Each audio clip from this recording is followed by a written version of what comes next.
প্রতিটা মেয়েই চায় তার যেন একটা নিজের সংসার থাকুক। সেই সংসারে নিজে এক কাপ চা খাওয়ার জন্য কারোর কাছে পারমিশন নিতে হবে না। সকাল দুপুর রাতের মেনুতে কী কী খাবার থাকবে তার পারমিশন আর 5টা মানুষের কাছে যেন না নিতে হয়। মানে ধরো, যেদিন ইচ্ছা করবে 5-6 রকমের পদ রান্না করে সবাইকে খাওয়ানো যাবে।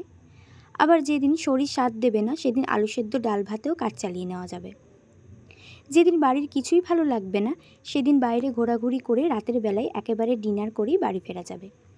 আজকের দিনে দাঁড়িয়েও বহু নারীরা আছে যারা কিনা নিজের সংসার ভেবে সকাল থেকে রাত পর্যন্ত প্রচুর পরিশ্রম করে, অথচ সংসারের ভালো মন্দ ডিসিশন এবং দুটো ভালো মন্দ কথা বলতে গেলেও অস্তিত্বের মাপকাঠিটা তাকে বুঝিয়ে নিতে হয়।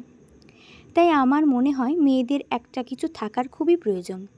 তার কারণ বিয়ের আগে বাপের বাড়িতে মেয়েদের বলা হয় যা করবি শ্বশুরবাড়িতে গিয়ে করবি। আবার বিয়ের পর কিছু করতে গেলে শ্বশুরবাড়ির লোকেরা বলে যে বিয়ের আগে তুমি তোমার বাপের বাড়িতে যা করার করেছো, এখন তোমাকে শুধুমাত্র ভালোভাবে জমিয়ে সংসার করতে হবে। আর এটা কিন্তু আমার জীবনের গল্প মোটেও না। তার কারণ আমি আমার জীবনের গল্পে বেশ ভালোই আছি। তবে আমি গ্যারেন্টি দিয়ে বলতে পারি 99% মেয়েদের জীবনের সাথে মিলে যাবে। ভিডিও শুরুতেই অনেক কথা বলে ফেললাম। সো হ্যালো এভরিওয়ান, আমি সঞ্চারী। আমার একটা নতুন ব্লগে তোমাদের ওয়েলকাম। আমি আজ খুব তাড়াতাড়ি ঘুম থেকে উঠে পড়েছিলাম। যেহেতু আজ বাড়িতেই ছিলাম তাই কাজের চাপটা একটু বেশিই ছিল।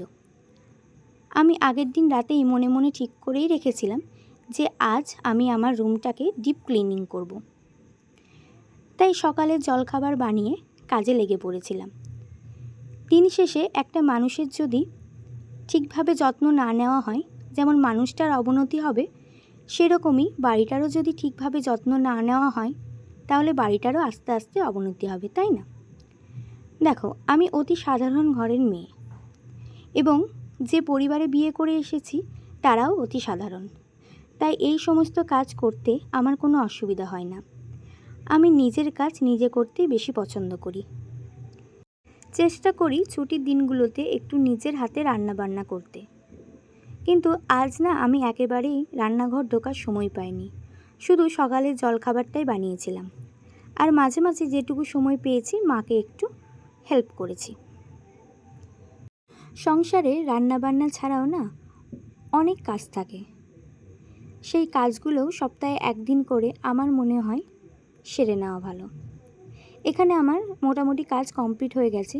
অনেকটাই দেরি হয়ে গেছিলো কাজ সারতে, তাই আমি একটু বসে খেয়ে নিচ্ছিলাম। প্রতিটা সংসারে বাড়ির মেয়ে বউরা কাজ করবে, এটাই তো স্বাভাবিক, বলো? ভিডিওটা আজ এ পর্যন্তই। আজ তবে আসি, পরের ভিডিওতে আবার দেখা হবে। ভিডিও ভালো লাগলে একটা লাইক, কমেন্ট, শেয়ার করে পাশে থাকবে। আর হ্যাঁ, ভিডিওর শুরুতে যে কথাগুলো বললাম, আমি এই কথাগুলো ঠিক বললাম না ভুল বললাম, তোমরা আমার কমেন্ট বক্সে এসে জানিও। আমি তোমাদের কমেন্টের আশায় থাকবো।